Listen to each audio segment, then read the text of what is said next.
নমস্কার, আমি সুমনা। আজ আপনাদের আমাদের বাগানটা ঘুরে দেখাবো। অনেক দিন বাগানে আসা হয়নি, তাই আমি আর দিদা আজ চলে এসেছি বাগানের গাছগুলোকে দেখতে। বাগানের এই দিকটা পুরোটাই কলা গাছ লাগানো। আপনাদের একটা জিনিস দেখাই, চলুন।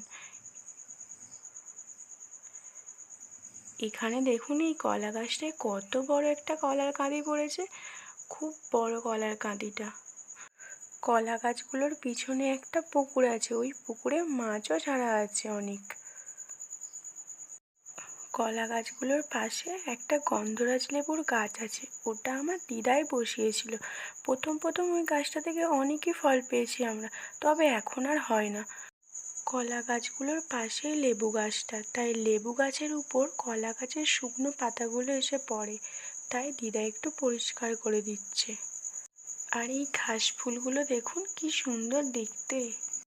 এবছর তো প্রচুর বৃষ্টি হয়েছে, তাই এখনো বাগানের জল শুকায়নি, এখনো কাদা কাদা হয়ে আছে। এদিকে দুটো তাল গাছও আছে আমাদের। এই গাছ দুটোতে অনেক তাল হয় আর খুব মিষ্টিও খেতে।